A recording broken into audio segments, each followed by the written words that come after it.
we will discuss a new topic, that is Microsoft Excel 2007.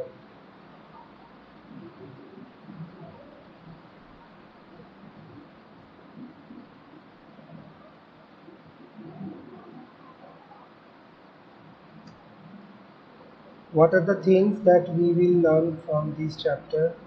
Introduction, we will learn starting MS Excel. We will learn about workbook and worksheet, how to enter a data in Excel, and what are the calculation, or how to do calculation.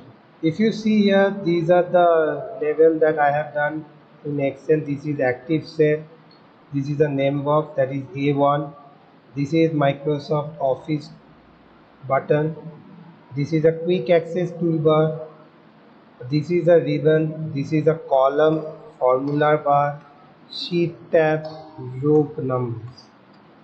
Now come to this one, the introduction part. What is MS Excel? MS Excel is a spreadsheet software widely used to perform a mathematical calculations.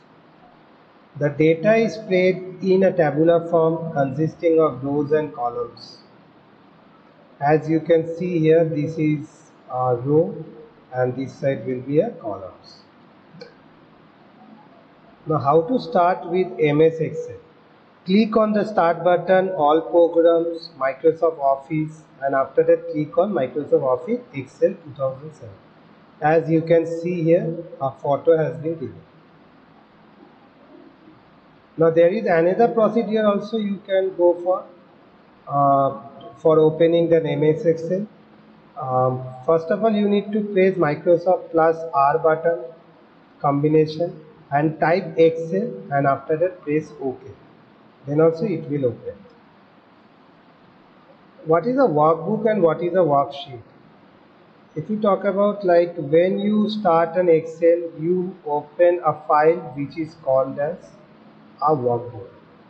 And what is a worksheet? Where you can have a row header, you can have a column and rows separator, where you can write all these like sheet 1, sheet 2, these are the worksheets, where you can do calculations.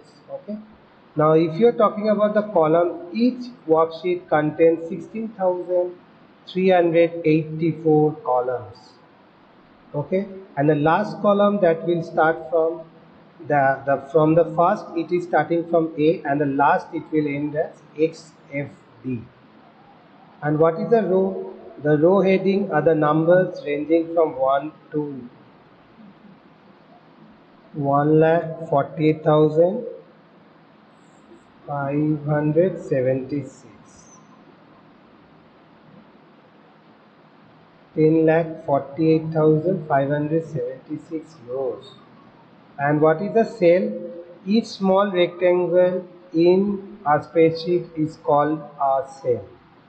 And what is a cell reference? The heading of the column and the row combines to form the cell address, also called the cell reference.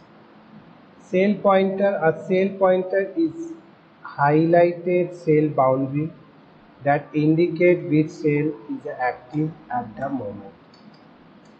Now coming to this one, how to enter a data in Excel 2007. We can enter three types of data in the worksheet, like numbers, text, and formulas. Click on the cell and enter data. Type your data into the cell. Press enter key to move the pointer down by one cell. Press the tab key, click on the cell B1 and type whatever you want, you can type. Press the enter key, click on the cell A3 and type item, and click on the cell A4 and type patty and press the enter. Like this is how you get given one example. You can type order, product, you can type unique price, even you can have some formulas also as a power order item. Okay, and how the calculation has done that. First of all, you need to know what is formula. A formula consists of the combination of cell reference, numbers, and arithmetic operator. A formula begins with an with an equal to sign. The auto sum functions offer a shortcut to add up the numbers in rows and columns of data. For example, if you are talking about the formula of a sum equals to a1 plus a2 plus a3 plus a4, to save the workbook, we need to click on the office button and select the save as option, and the save as dialog box will appear. And what is the recap we have done? We have done about introduction, we have done about starting MS Excel, we have done about workbook and worksheet, we have done about entering data in Excel, and we have done about calculation. Just to show you few calculations, like here you can see here, think like I have put 10, 20, 30. Now how to put the calculation? First of all, equals to, you have to do a1 plus a2 plus a3, and after that enter. If you do, you will get a total of 60. Like this way you can do calculation. 200, after that 40, how much it will be total? Multiplication I just want, equals to, after that 200 multiply symbol with 40, you will get the answer 8000. This is all about your Excel calculation. Even you can use some of the formulas like equals to sum, bracket open, you can have from 10 a1 up to how much I want to take, up to 4, you want to take a4, bracket close, you will get the answer. Okay, 1. This is how you will have a formula. Okay. Understood? Thank you everyone.